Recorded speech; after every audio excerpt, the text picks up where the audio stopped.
Hello again, everybody. This is James Bartley, and you're watching and listening to the Cosmic Switchboard Show. Today, our very special guest is Emily Moyer. Emily Moyer is with Off Planet Radio.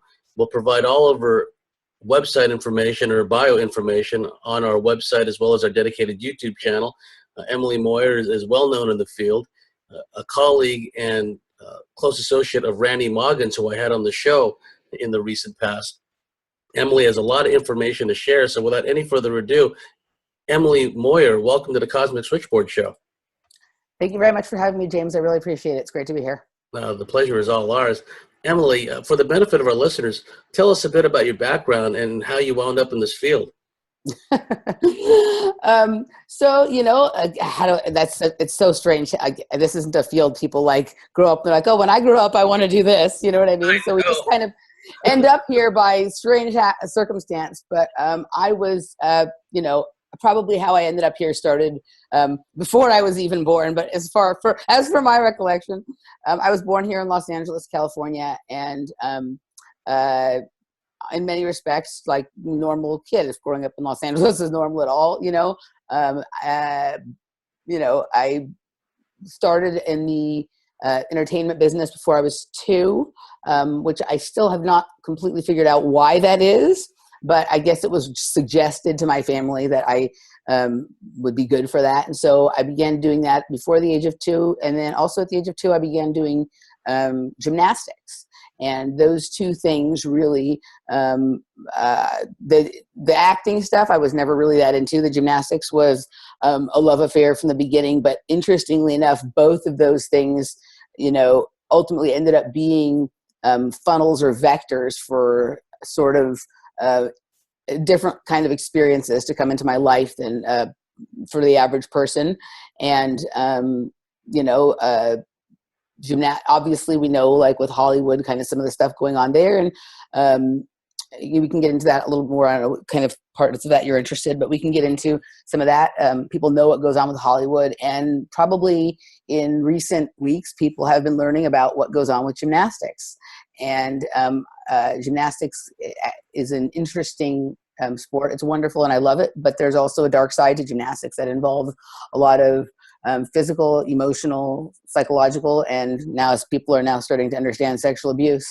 And so these were the kinds of experiences that sort of shaped me and formed me. And through, I was really dedicated to gymnastics through most of my early life till I was about 20. And then I started kind of, moving into another phase of my life where I was really interested in dance music and the underground party scene. At that time, it was raves.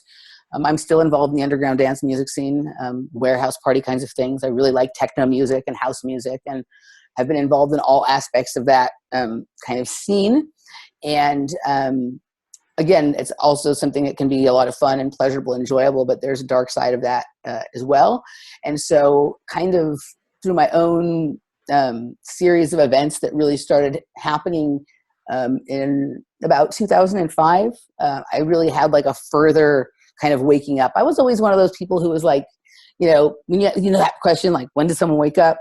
I was always like a little bit awake, because I was always that person that thought there's what you think is going on, and then there's what's really going on, and they're not the same thing. So I've always had that perspective. But starting in about 2005, maybe a little before that, kind of a little bit after 9/11, but in 2005, just a series of events started to really unlock things for myself. And I became very completely taken with alternative information and conspiracy and some of the health things and whatever.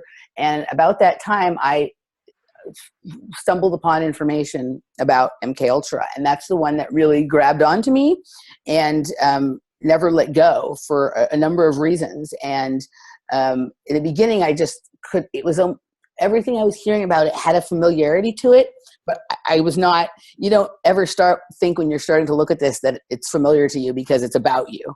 You know what I mean? But that was the one I just couldn't let go. And as I began to dive deeper and deeper into some of the really gritty parts of the research, I started to recognize that I was becoming sort of the central character in the whole story for myself in a way that was actually quite terrifying, in that I was really in denial of for a long time. And through this process, I've had to sort of turn over a bunch of stones and uncover dark sides of all of the things that I've loved in my life. And for me, knowing the truth is really important, but also finding a way to retain the joy, because all of these things don't have to be awful and torturesome. There's a reason that they use them, because if there wasn't something human for us to connect to in them, it wouldn't work. For me, the whole thing is about, going deep and dealing with the hardcore reality of stuff, but also reclaiming these things as our own, so we can, have the joy that we once had with them, and really, we need to use these same things that have sort of harmed us as a society. We need to turn them around and use them to heal ourselves, because they can be. All of these, it's just like anything, like with all these like healing technologies that come out now, they come out because they've been weaponized against us and used, and now everybody knows about them. So now they're healing. So we need to kind of do that with society too, with the whole way we've been socially engineered. A lot of the same techniques that have been used to harm us can be reversed and used for the, opposite reason. Absolutely. It doesn't have to be like a grind and a wailing of gnashing of teeth. We're on this voyage of discovery about ourselves and the wider world around us, and we're doing them a favor if we just keep ourselves in a low vibratory ebb. Yep. Now, what's interesting, Emily, is sometimes how spirit, destiny, call it what one will, kind of puts us in places, even in spite of ourselves, where we can see different aspects of how this control matrix works. You talked about the gymnastics, and now it's topical because we hear about that. I think he was a medical doctor attached to, a women's gymnastics team, I think it was, and who turned out to be a perp, right? Could you give us your insight, having been in the gymnastic scene? And what's interesting also is it always bothered me that, they would make such strident demands on such a young girl. Like for the Olympics and everything else, they're just applying all this emotional and physical duress. Did you want to comment on that? Sure. We can talk about it a little bit here. Also, I did a 2-hour fully in-depth interview about gymnastics with Robert Phoenix recently. So people can find that either on our YouTube channel on Off Planet Media or on Robert Phoenix's YouTube channel. And I went really deep into all of the aspects of this case. But I will say this. I'll say that, gymnastics is a really interesting sport because it combines athleticism and beauty and artistry.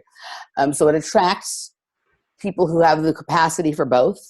A lot of other, endeavors that kids do as a child, they're either all about athleticism or all about creativity and arts. And gymnastics is kind of a unique combination of those two things. And it's very aesthetic. But it's also, people have maybe they do. I don't know how much appreciation they have for how hard gymnastics is and how strong you have to be and how flexible you have to be. And the training itself is like military for children. If it's just recreational, no. But if you're identified at a young age, like I was, that you had potential, then it's kind of like boot camp, for children in a lot of ways. And, so there can be some positive aspects of that, and that a child learns focus and discipline and those kinds of things young, but it's carried in many, many cases, probably in more cases than not, to an extreme that becomes abusive, physically and certainly psychologically and emotionally.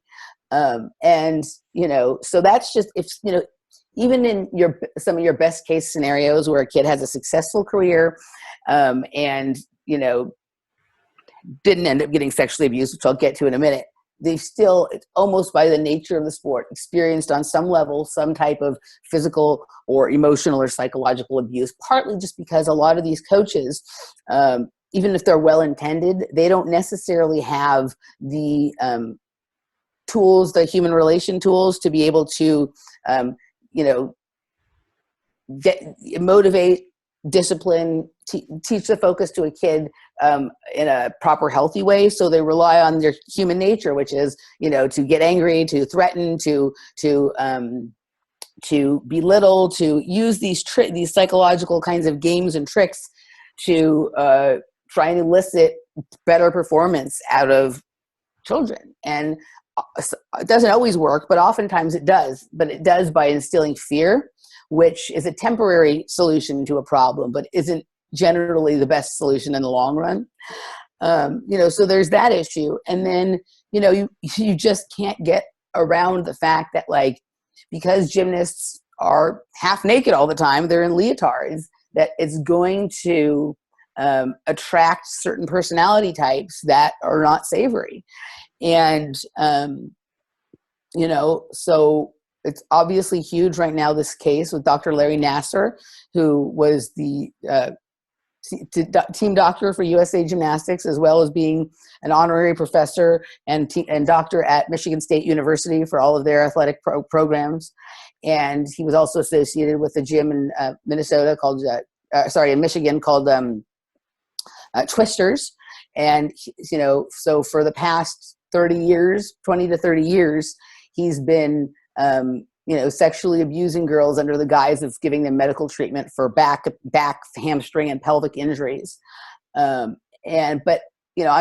most concerned that the media, and even obviously, many in the gymnastics community would like to sweep this under the rug, particularly those who are in the administrative and bureaucratic parts of it, but also a lot of other, coaches, because this is not an isolated problem.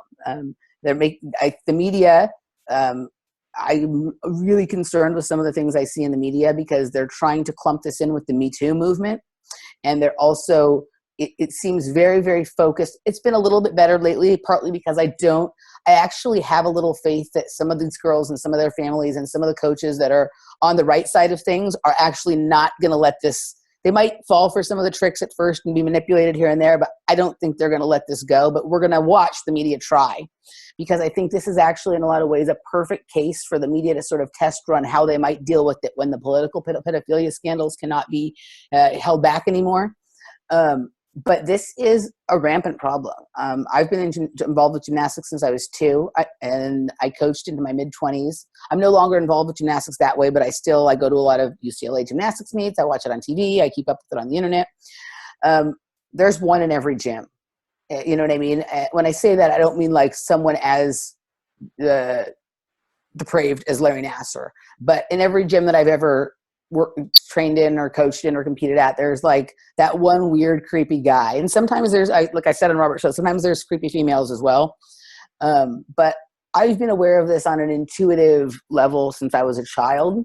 You don't have the language for it then, but it is beyond me how, if I as a child could intuit that, how adults haven't been able to intuit that. Or if they have been able to, why are they overlooking it? And I think in a lot of cases, especially with parents and sometimes with other coaches or lower level coaches, it's because that they might be a little bit naive, or they don't want to think that, or they're trying to do what's best for their kid, and this person seems like the answer to that. But at the upper levels, and certainly within like the more administrative aspect of things, I think that this has been known for a long time and permitted to go on for a variety of reasons.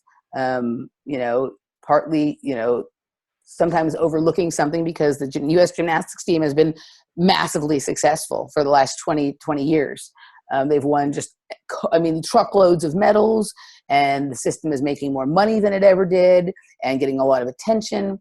So that just even that kind of energy you can get swept up in. But it's my opinion, and this is my opinion, that there are other things going on. There's other kinds of crimes, corruption, and being run through gymnastics, and that people are not. So what I'm talking about generally is I have associated for a long time gymnastics as being involved with MK Ultra and Project Talent kinds of programs, and I do think that we all know that the process of mind control has a lot in common with the same kind of grooming for sexual abuse. And in fact, the two are generally go together and are used for the same purpose. And most people I know who've had a mind control experience have also had a sexual abuse experience. And so I do think that it's entirely possible that there are people involved in high levels of the sport of gymnastics that are there is something else going on.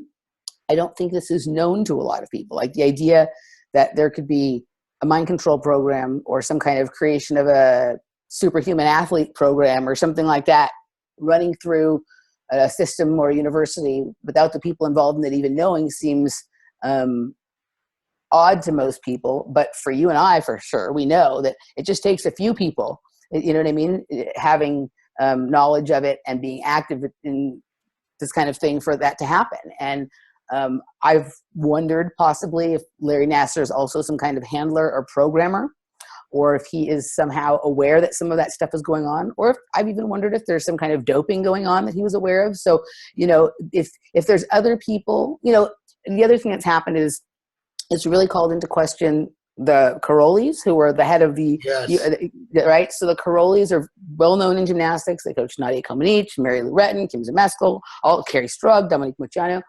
And for many, many years, they were private coaches. And then they just became basically, Marta Caroli became the team coordinator. So she was selecting the girls for the team and having the training camps at their facilities and stuff like that. And their training methods are very abusive. And they had Larry Nassar there all the time. And, you know, there's a simple answer, which is, well, there's, you know, seemed to be helping them with the injuries. The girls seemed to be able to perform well, you know, whatever, when with all these years that he's been working with them. But there's also, it's been brought up in the testimonies that part of the reason they liked him was because he would just let the girls compete with their injuries, you know what I mean, which others may not have allowed to have happen. But I also wonder what else was going on. What really was the relationship between him and the Carolis? You know, the Carolis came from Romania, and they have, you know, changed the way USA Gymnastics really functions and turned it more into a similar system that like the communist countries used to have. And we know how good those communist countries were at mind control. We know about, you know, kind of separately, but we know about paperclip, right? Like, who's to say that when all those communist countries broke up, there wasn't a similar program instituted for athletics? Think of how many, I mean, in gymnastics especially, I can't tell you the number of Russian, Romanian coaches in this country. And how do we know that they weren't sort of helped along because they had training methods that would bring USA Gymnastics to the forefront? Before the Carolis came along, USA Gymnastics was not really impressive, you know? So these are my thoughts and opinions. And if you look at the Caroli Ranch, it is very similar to some of the bases that we've all described having memories of, and you know, that kind of thing. It's very far away from civilization. Yeah, apparently it's so far away from civilization that there's no cell phone reception there, that if there's an injury, then they have to get a helicopter to come, you know, take people if there was an emergency, and that the closest anything at all is a high security prison. And the Caroli Ranch is very similar to, like, it's almost like a Neverland Ranch kind of place. Like, they have like hunting and fishing and man-made lakes there, and they have exotic animals, llamas, camels, things like that. And they have the girls' dormitories look sort of like an old Western town, right? Like, it's an interesting, I mean, place. Like, you know, we all know that, like, in our circles, that like people have interesting memories of summer camps and things like that. And that's sort of like what this functioned as. And I would be really curious to know what's underneath the ground there, and what else that property is used for when there weren't gymnastics camps going on. And, you know, these are a few of my concerns. I have many more. You know, the interview I did with Robert was really in depth, and we got into some, in some ways it's more eloquent. It's easier to be eloquent with it when you have somebody asking you questions about that. This is a hard topic for me to talk about because I love gymnastics and whatnot. But it's not that different than what goes on. I mean, it's a completely different thing because it's athletics and not entertainment. But the whole process of selection as a child, and then sort of grooming and shaping and molding and creating, just like they create a star, they create an athlete. And there's a lot that goes into that. And not all of it is wholesome. And you can see how pedophiles would be attracted to gymnastics, because the ideal body type for these young girls is to look like a young girl, albeit with all the strength, agility, flexibility, etc., which to me is astonishing, the kind of strength and dynamism these little girls can manifest. And, excuse me. And you make a very good point about Caroli, because we're familiar with what some of the East German, for example, and other former Eastern Bloc Olympic teams did. You know, there was the harsh communist ideology overlay, and then there was the strict regimen, this is East versus West. This is us against the decadent West. So the athletes were put almost like on a war footing. And then they had no qualms about doping these athletes, up to the gills. So, they had no qualms if these people came down with cancer later on or whatever other maladies as a result. And another aspect I see, which, I'm a big baseball fan. And so me too. Yeah. I see this in Little League where there's this kind of indifference on the one hand and on the part of the parents, as well as this kind of vicariously living through their kids, right? Their unrealized dreams of being a baseball star or whatever. Because what I've seen in Little League is there's a lot of parents. All it takes is for a pedo to walk up, at the start of Little League season. I want to be a coach. I got a van. I can drop the kids off, take them out to pizza after the ball games. Yep. Astonishing to me, Emily, just how many people say, take our kids away. It's like, not my problem. We got someone else to watch over the kids. And so that's why pedos go where the kids are, whether it's band in high school, whether it's, coaching. It's like they go where the kids are. Well, absolutely. And it's amazing to me how quickly parents will turn their kids over to someone. Now, gymnastics, and maybe a little bit more than baseball's way, because in baseball, like with the Little League kind of stuff, like you're right, almost anybody can become a coach. Gymnastics is a little different than that. Like in the recreational aspect, it's still more selective than just than Little League for coaches and stuff like that. You had to have actually really been a gymnast and that kind of thing for the most part. But any kind of competitive gymnastics, one of my big issues, and actually one of the things that this provides a great opportunity for us to learn from, and if we can handle this situation correctly, then maybe it's like a model for how we can handle a bigger situation with our governments and stuff, is that gymnastics is completely based on authority, right? Like the kid, it's like a little bit militaristic, but like the parents hear that this coach is good, and if that coach shows any interest in their kid, then the parents just go, okay, here's my kid, right? And it's like, just like, in churches, the people all trust the pastor, right? Everyone's like, oh, this man is a wonderful pastor. And so there's like no other examination that needs to be done. People just believe that because their inner dogma is kind of entwined with that, right? Like religion, government, and then sports is such a big thing in this country. In a lot of countries, it's almost like a religion here, right? And if somebody shows interest in your child and says they have talent, that's just like saying you're the chosen one, you're a special one, like, you're God's anointed child or whatever, right? So, parents need to understand that, like, just because somebody is accomplished and someone else says they're important, that doesn't mean they're trustworthy. That means, you know what I mean? You need to, my biggest problem with our world in general is the belief in authority. Like, I don't like, declared authority or elected authority. I don't believe in that kind of authority. I like earned authority. And earned authority is if, you meet you meet someone who is, good at something or has these accolades or whatever, but over a period of time, you get to know them, and you don't just trust them right away. Through their knowledge, passion, love, dedication for something, their expertise becomes obvious, but not just because they know a lot, because they're able to impart the information to you in a way that empowers you to use it in a way to help you become better. To me, that's how somebody earns any kind of authority in my eyes. And that's just not how it happens in gymnastics world. In gymnastics world, it's like there's Caroli's and there's a few other famous coaches and whatever. And there's the doctor who people are like, oh, he's the national team doctor, so you're lucky if you get to see him. Well, now they feel lucky, so they're not going to question anything he's doing. Any special treatment he might be giving is probably part of why he's so good, right? People just all of a sudden like fall apart when some kind of authority figure shows interest in their kid. Authoritarianism of any kind is not healthy for human beings. You know what I mean? And I think we really need to start, if somebody's really good at something, that will become evident over time. You don't just have to believe it because they or someone else, even if it's 10 or 12 or 14 people say so. Like you read Yelp reviews, you read Yelp reviews and everyone says this restaurant is wonderful. But if you go to the restaurant and it's terrible, you're not going to go back. Well, you need to do the same thing needs to be happening with this. If you have a bad experience with someone, don't just, you know what crappy food tastes like. You're not going to be convinced the food tastes like crap if it tastes good if it tastes like crap. Same thing here. If you're seeing things, you need to be observant and watch. And if you're seeing things go on with coaches and whatever that you have questions about, you need to ask those questions. You need to not be threatened by their authority, Yeah, and the fact that this Nasser guy was an MD, which means that he's able to and legally allowed to prescribe a whole cocktail of drugs if Right. he's fit for whatever reasons. Who's to say he's not prescribing hypnotics or sodium amytal or something like that? And, We haven't.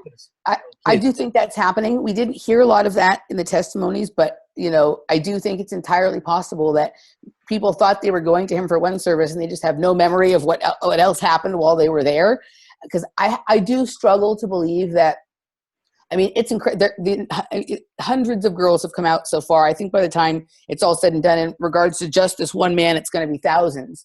Like, he was seemingly giving the same treatment to everybody, no matter what their injury was. And I have some further questions about that I may go into in the future sometime. But there was one story that I read of Michaela Maroney, who was a 2012 Olympic gold medalist, and she talked about traveling to an international competition and him giving her something for a muscle relaxer or some kind of sleeping pill or something on the airplane. And the next thing she remembers, she woke up in his hotel room. Oh, wow. So that's interesting. You know what I mean? But yeah, I also, even if he wasn't drugging girls, like, the reason that I bring up the questions about whether he was some kind of handler or programmer is because, if he may have been doing further sexual things than we're aware of, and he may have been putting people in some kind of hypnotic trance or doing some kind of, creating screen memories or mind wipe kind of techniques on them. I think that, we have to consider these possibilities because of what we know about from other areas about how this happens. I just almost find it impossible to believe that for 20 or 30 years, he was just doing this exact same thing to practically every girl that came into his office, and there was never anything more to it. You know what I mean? Obviously there was a few people who came forward that, like, there was a neighbor who he sexually abused, and it seemed to go a little farther, and there was a few other things, but for the most part, people are reporting this same thing, that he would go into the office, he would rub their hamstrings out, and then he would put his finger inside of them. There was a few girls, one girl that said anus, most of them were just saying vaginally, and would do kind of massage them from the inside while he was rubbing their hamstrings and whatever. I struggle to believe that that's really all that ever happened. If that is all that ever happened, I'm not trying to make a bigger, I'm not trying to look for something where there's nothing there, but like, this is so gross and so perverse, and he was so brazen with this that, like, I have to feel that he was protected from the outside, but also somehow was really masterful, not just at manipulation, but also at mind control in order to keep this under wraps for this long. Yes, because we know that pedophiles and other assorted perps, they network with each other. Sometimes they'll create an organization and begin to staff that organization with like-minded perps, or they infiltrate an organization and begin using their influence as an agent of influence, begin to bring other perps into the network, which then that organization interlinks with other networks in a wider network. And we've seen, I didn't know he was at Michigan State. That's a college that's had a long history of CIA, Black Ops involvement, going at least back as the Vietnam War. And who's to say, and I hope it didn't happen, but knowing how these perps operate, for example, in the scenario you just described, he had to have help bringing that girl to his hotel room. Somebody had to see that happen, right? And secondly, it's who's to say that in this drug state, these girls weren't used for blackmail purposes, because they look like little kids, right? Set them up with a politician, set them up, with a judge or something like that, film the thing, and we just don't know, but we know the potential exists for that. You just brought up something that actually just broke through a wall that I've, because gymnastics is so personal to me, like, even though my eyes are wide open and I, you know me, I think of weird stuff about everything. Me too. I have been a little bit more maybe naive in this area. And Robert, when I was on his show, he did bring up, he asked me if I thought maybe there was some kind of sex ring or like Penn State kind of thing going on at MSU. And I said, well, my thought at the time and the way he asked it was like, no, I don't think there's a sex ring, but I obviously think there's something going on. But the way you just brought that up, obviously Michigan in general, the entire state of Michigan has a long history with mind control in many, many, many ways. But yeah, Michigan State, there's been a bunch of people who are covering for him there. Students have been reporting him there since the 90s, these issues, and it's been swept under the rug. Finally now the athletic director and the president have resigned and stepped down, and a number of other people, but all of them are still really being guarded and kind of trying to cover, it looks like there's a lot of ass hattery and butt covering going on. You know what I mean? And my thoughts have been, okay, so let me address one other thing first. So what you just said about the drugging and sex, so I've been telling people who are in the gymnastics community to start looking into political pedophilia and whatever, and sexual blackmail and homosexual blackmail. And I don't know how I didn't see it just the way you just saw it, but yes, it is entirely, it is entirely possible that he could have exactly what you're just talking about, that these girls could have been used for, I don't want to make something where there's nothing, but you just brought, my head is actually almost pounding right now. Is entirely, a lot of these girls, there was one testimony that we played on our show that'll come out in a couple of days that I just did with Randy and Jennifer Constantine. And I played a testimony from a girl named Cameron Moore who was talking about how he asked her if he could videotape what he was doing. So, if it is entirely possible that he was at times not the only one present. You were even though in one way I feel kind of silly right now because we know this is exactly what happens, but I hadn't thought about it that way for this. It's really so much more difficult to see the complexities of things when you're really close to it sometimes.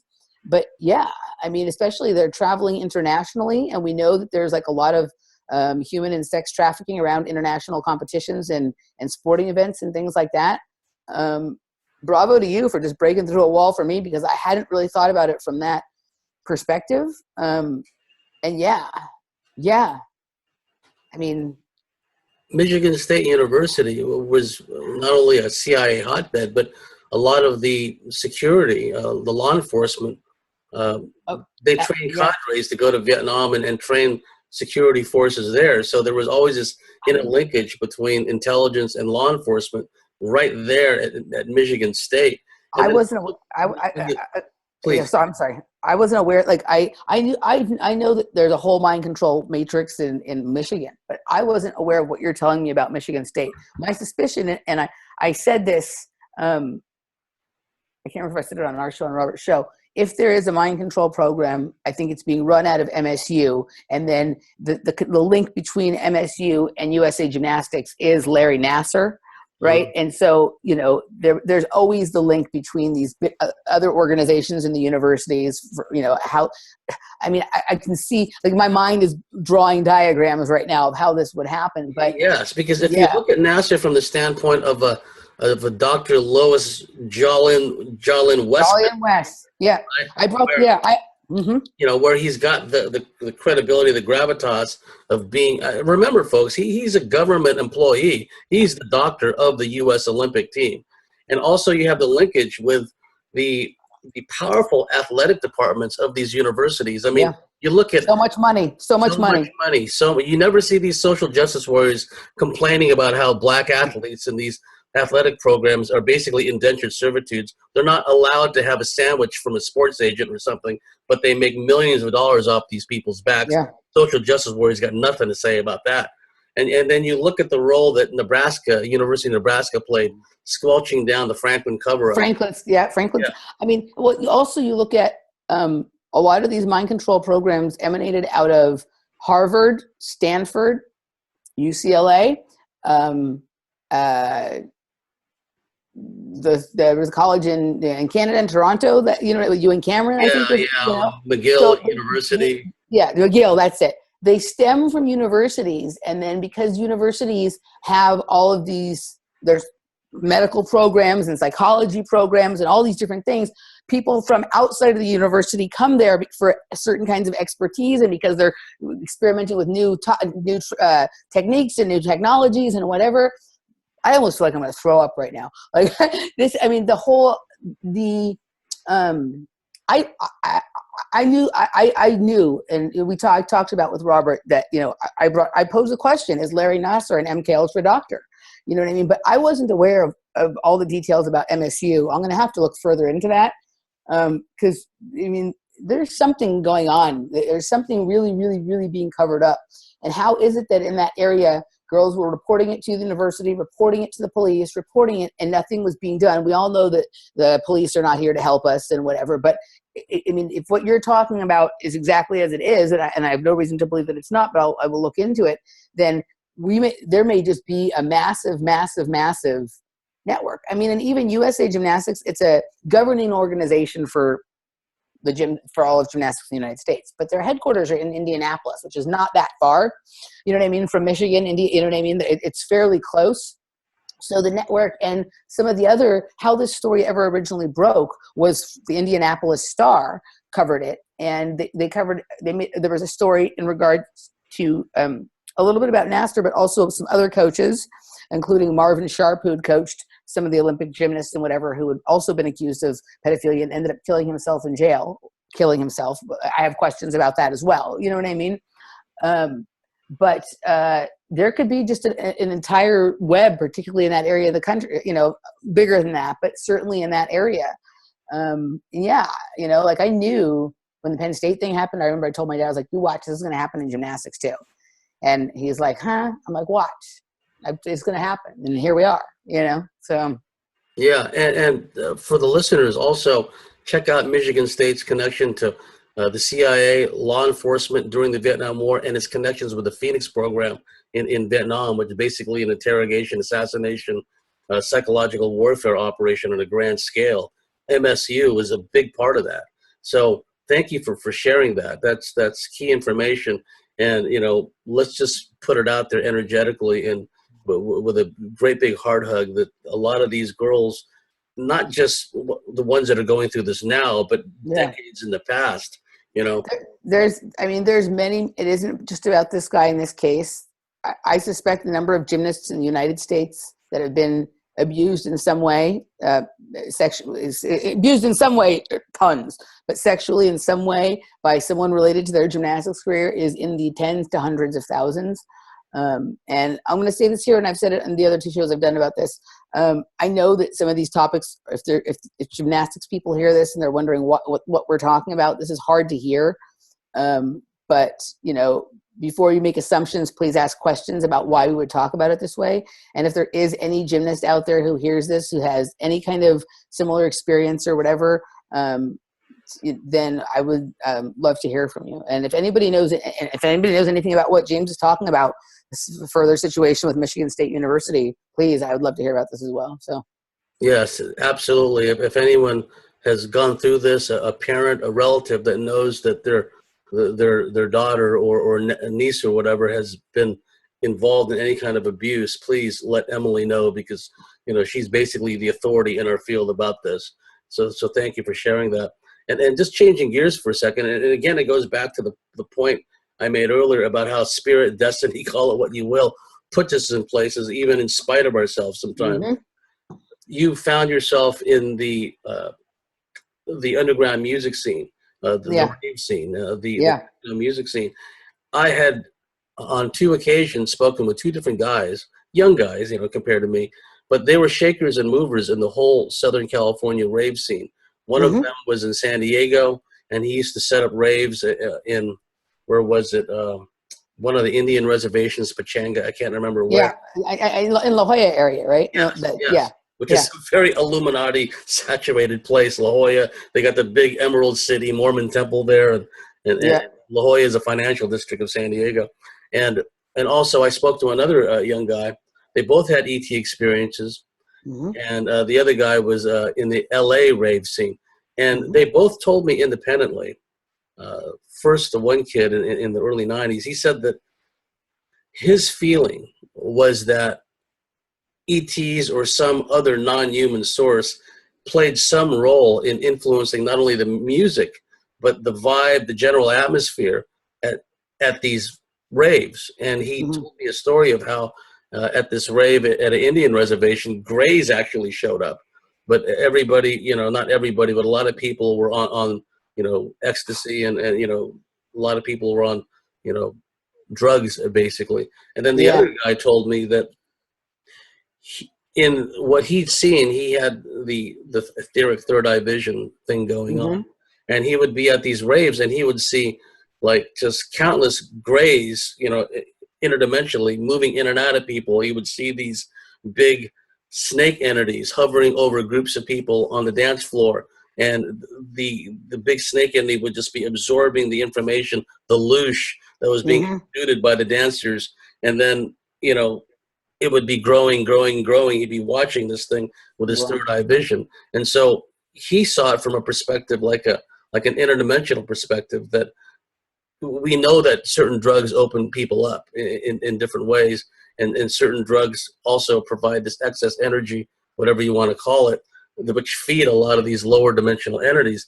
I was just wondering, from your standpoint, did you see anything like that, or did you make any kind of connections which told you that there might have been more to this scene than meets the eye?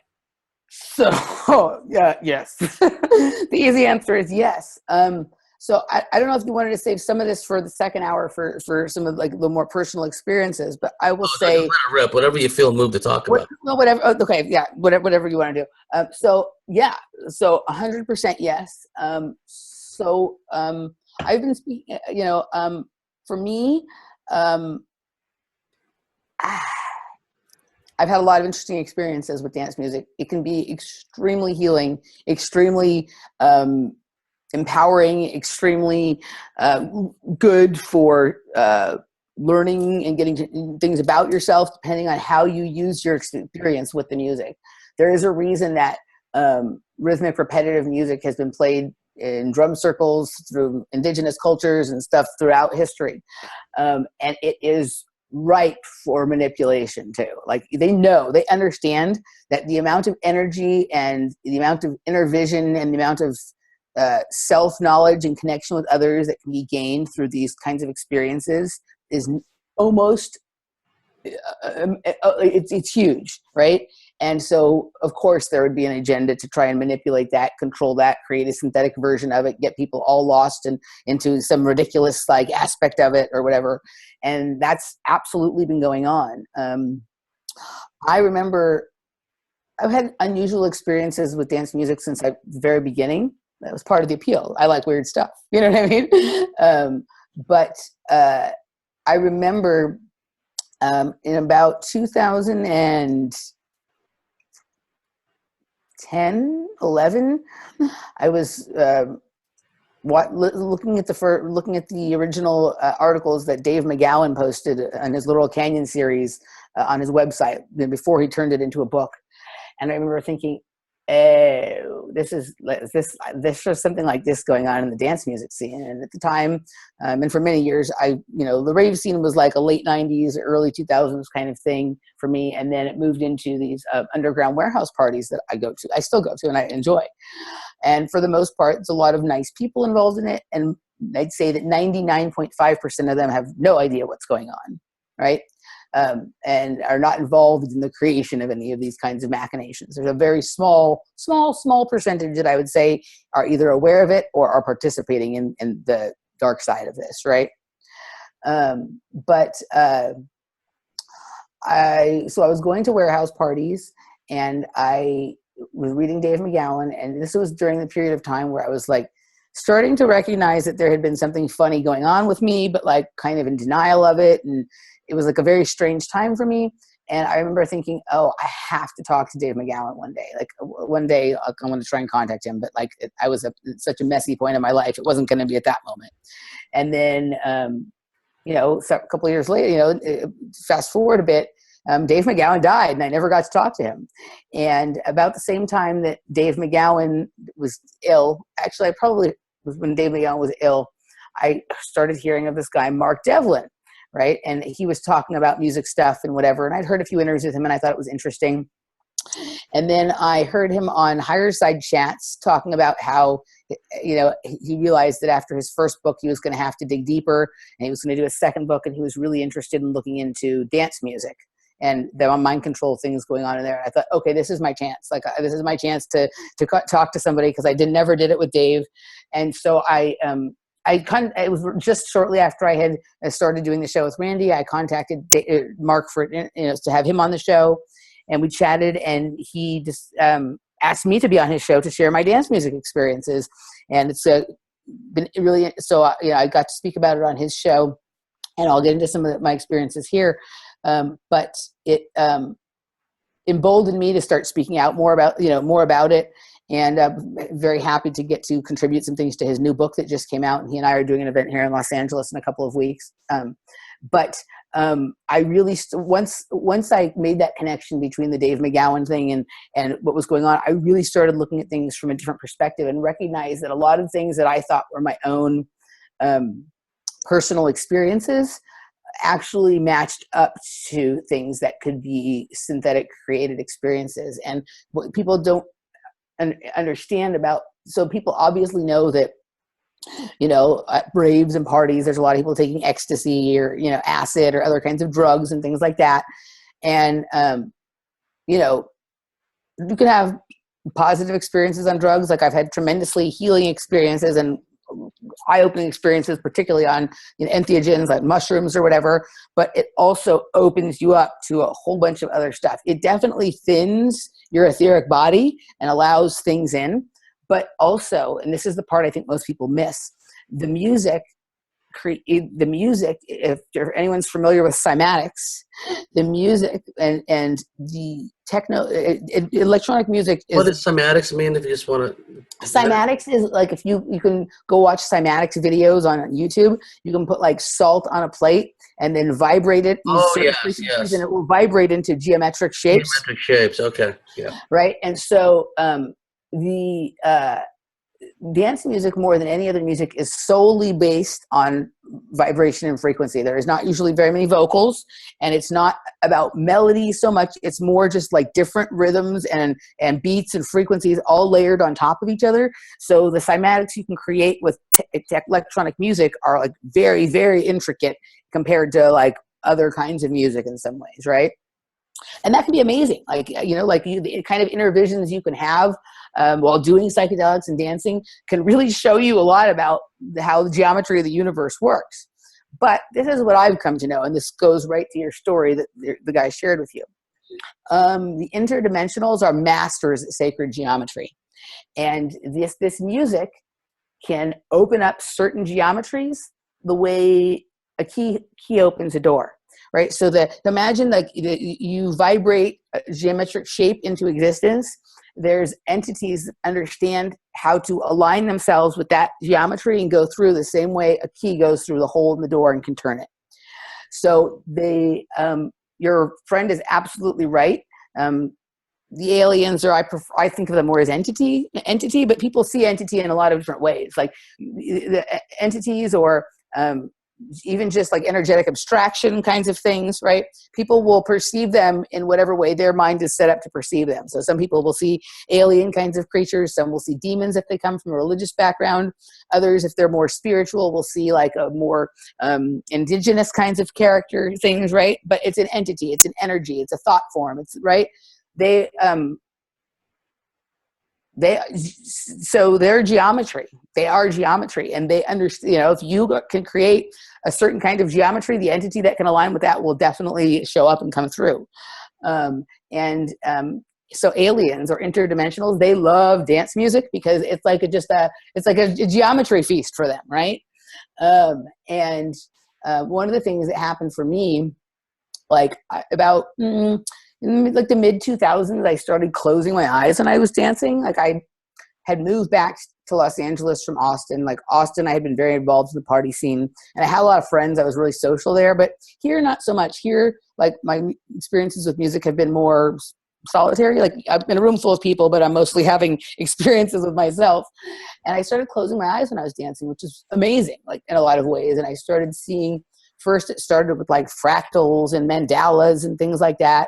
And then it became really, really complicated sacred geometry, and then started like almost like time travel, like perforating those geometric, almost like geometric grids would be set up.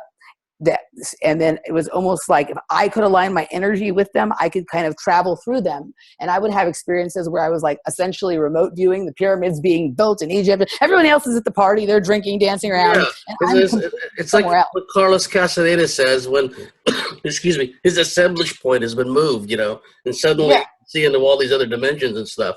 I could literally, it was interesting how I figured out, like, I think a lot of these places and times are actually just stacked on top of right now, and it's just whether you can kind of see them. And so I started having all these experiences which were amazing, but like, and some of them, and I think a lot of them were really organic, but at a certain point I sometimes would have something come in, didn't seem like it was me, like something that the geometries would morph into some of these like snake or serpent like characters, or sometimes they would turn into faces that were like demonic entity looking kinds of faces, which is not something I think about. I was not a person raised with religion. I do not fear the devil kind of stuff. And you know what I mean? It was almost like I was being seduced, and not in a romantic way, by some of this geometry, right?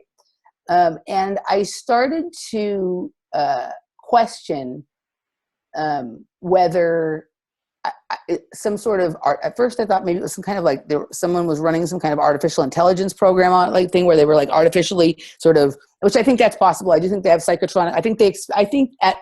I think what's going on at underground parties is that they experiment with psychotronic weaponry, with vibrational weapons, with sound and light weapons, and also just they do it at these smaller underground parties. They just kind of experiment and observe, and then they apply it at these big massive festivals where you can really entrain a larger group of people. And I started to recognize some of this, and I also actually, it's kind of funny. So one of the things that happened a little earlier on before it got really weird, when I first started seeing some of the geometry and getting some, like I would get information about the universe, like with some of this stuff. And I thought, okay, this is interesting. I want to start asking it questions, right? And so, because I would just get tremendous amounts of information coming at me without asking or whatever. Like I'd go home and I had like a full lesson in like the metaphysics of the universe, right? So I decided to ask it a question, and I just was like, I kind of, I remembered I started asking a series of simple questions, but no matter what question I asked, I always got the same answer. And the answer was, this is the sacred geometry of space, time, and sound. And I do think such a principle exists, but you and I both know that if a principle like that exists, then they're working it. And I started to wonder if this was like either some kind of entity or technology, and it wasn't used to being talked back to. And so all it did when I talked back to it was announce itself, right? It didn't have an answer. It would just kind of state what it was. I started researching. I looked into sacred geometry a lot. I was already into sacred geometry, but I looked into sacred geometry of space, the sacred geometry of time, sacred geometry of sound. I couldn't find anything about that. And I started to realize that how we're being controlled is through light and sound, and using the sacred geometry of space, time, and sound to essentially vibrate reality into existence. And that there's an organic process to that, but it's an organic, I think it's hard to say, because at this point I'm to the point where I think we're living in a simulation, but I think at one time the simulation was more organic and biological than it is now. So, when I say organic, I mean on a couple different levels, but if such a system exists, then you and I both know that a system exists to manipulate, control, and create based on those principles. What's interesting also was when the one guy in San Diego, the raver, and he was, like I said, high up in raving circles, he would organize the events. Basically, he and I got talking, and it occurred to me that what if some of these raves, and some of the very large raves, there could be thousands of people there, what if the site of these raves itself was like an energetic vortex area? It is. It is, and I've suspected that for a long time. I've been to a lot of these parties on the Indian reservations, and they're different. But most of the parties I go to are in warehouses in downtown Los Angeles.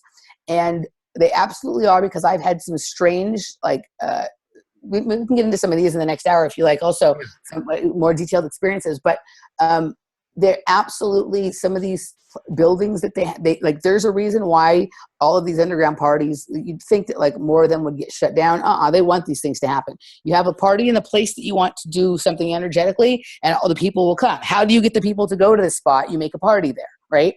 And it's an energetic, like literally this party that I went to not that long ago, I could tell that this was some kind of like type of like interdimensional gateway or hub or pass-through station, because there was things blowing through the room all night where I swear to God, I felt like I was the only one seeing them, but it was just like certain kinds of energies and the way people were behaving.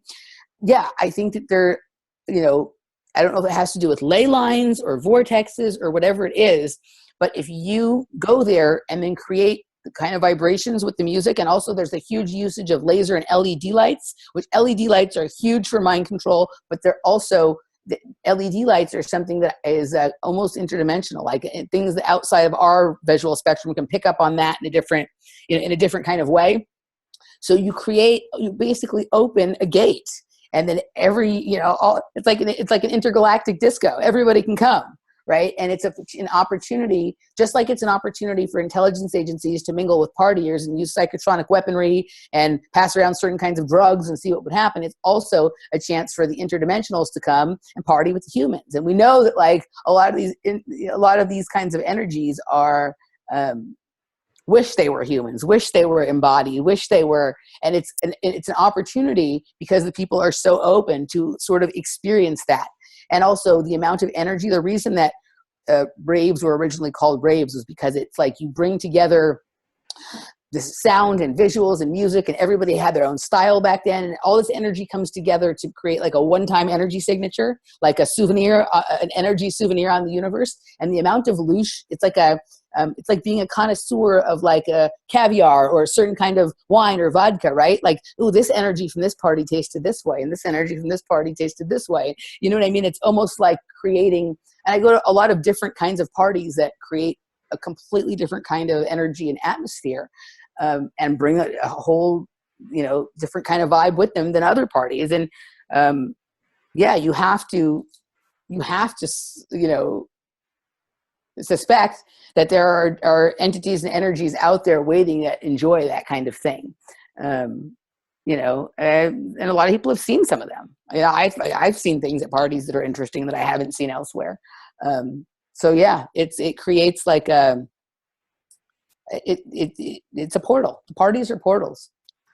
And another thing that was pointed out to me by the guy in LA, he said that his observation of people who use ecstasy long term is a lot of them develop, for whatever reason, lower back problems. And yeah, we know that in our studies of these entities, that's one of their inroads. Someone who's got chronic back pain, they just like glom onto that. And also when you talk about how intelligence and black ops could latch on to that kind of a music scene, we already have a model with that. As you know, Ken Kesey, the Acid Test, the Grateful Dead, Timothy Leary, Owsley, the big-time LSD manufacturer in San Francisco, who was never busted as far as I know. And then parallel to that, you had Sidney Gottlieb in the CIA going around dosing all these people at conferences and whatnot. So, it's the same thing. It's the same thing. It's the same thing. It's exactly the same thing, and it is. You just said something, and then I just completely lost my train of thought. Something you said made me think. I can't. Maybe it'll come back. But no, it's the same. I was going to say. So actually, in my experience, all drugs cause lower back problems, and so that's where. And I would agree that, like. People go to parties aren't, obviously people know about ecstasy and acid and mushrooms, and some people are using ketamine, methamphetamine. There's all sorts of things. And, I don't have a problem with that. People should be able to do whatever they want with their own body. But most people who are doing these things have no idea about the things you and I are talking about. They have no idea.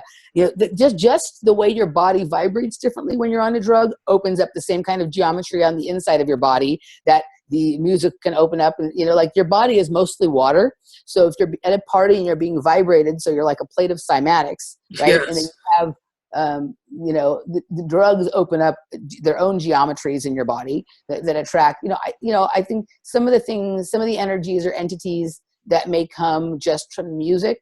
There's some music that is completely discordant, and I think and completely like sounds like grinding and raking and awful, and I think that attracts some icky characters. But some music, I think, if there's awful entities out there, there also have to be entities that are more benevolent. I wouldn't say necessarily good. I don't think there's helpers or any of that kind of crap that a lot of people think, but I think there's somewhat benevolent or ambivalent energies and whatever. So I think music can open stuff up for them, but I think the combination of some of this music and then the drug tends to really attract or act like a magnet for it's like when if you're trying to get into something, you're looking for a hole, right? And the drug creates the hole in the ether. It creates, it's like anything, just like sugar creates cavities in your teeth.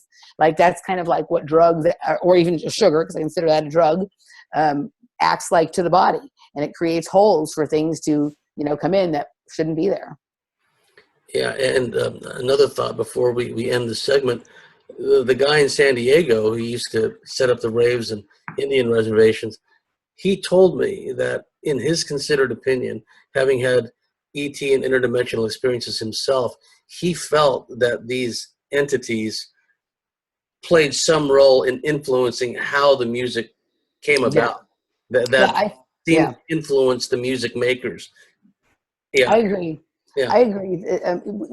So you watch over time, like particularly, so I'm mostly interested in dance music. So you watch DJs, their sound evolve over time. And that's normal in an artist's career, that their sound will evolve over time.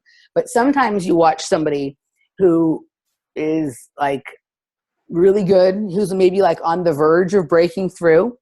And then all of a sudden something happens, their sound changes, they break through, and then they're a huge star, and their music is never the same as in any way as it was before. And something has taken over this person. It's just, the same thing is going on in dance music that goes on in the rest of the music industry. But yeah, I mean, I think one of the things that dance music, that electronic music is, whether it was the intention or whether it just happens this way, and I think there's some of both, it is part of the transformation into transhumanism. It is part of the merging of humans and technology. I see some of these guys, some of these producers, DJs, and live PAs who are so good and so proficient at using this technology to make music that it's almost as if they're operating a part of their body. It's a symbiotic relationship. It's almost, they're using the electronics and the electronics is using them. Like they're a vessel for some kind of otherworldly sounds and intelligence to come through. And that doesn't necessarily mean bad, but we have to be aware of it. Like, just like anything else, there's bad humans, there's good humans. There's bad music, there's good music. The same with this, right? But most people just are wide open to accepting whatever comes as what is exactly what it is. And like, I've kind of occasionally taken little polls at parties. I've never met anybody at a party who knows what transhumanism is, even though they're participating. Some of the parties I go to are absolute we can get into some of this in the second hour for sure, are absolute celebrations of transhumanism, but nobody there even knows what it is. Wow. Well, we've reached the end of the first segment with our guest, Emily Moyer. Emily, would you like to tell our listeners how they can get a hold of you and what your website is? Sure. So you can find us at I do the show with Randy Maugans, Off Planet Radio, offplanetradio.com. We're also on Patreon now. We have some special segments and bonuses and different kinds of things for people who support us there. And that's patreon.com/offplanetmedia. And people want to communicate, I'm pretty easy to find on Facebook, and I'm always open to respectful and intellectual dialogue. And I also am been working a lot on, we're going to talk about maybe some of the sugar as programmable matter in the second hour. Yeah, definitely. Working a lot on trying to help people in our community regain their health as a way of working through their trauma. And I'm available for holistic wellness and conscious lifestyle consultations. And you can contact me if you're interested in those. And our YouTube channel is Off Planet Media. To all our dear listeners out there, if you like what we do, if you believe in what we do, please go to thecosmicswitchboard.com, sign up and become a member, and we'll see you at the top of the next segment.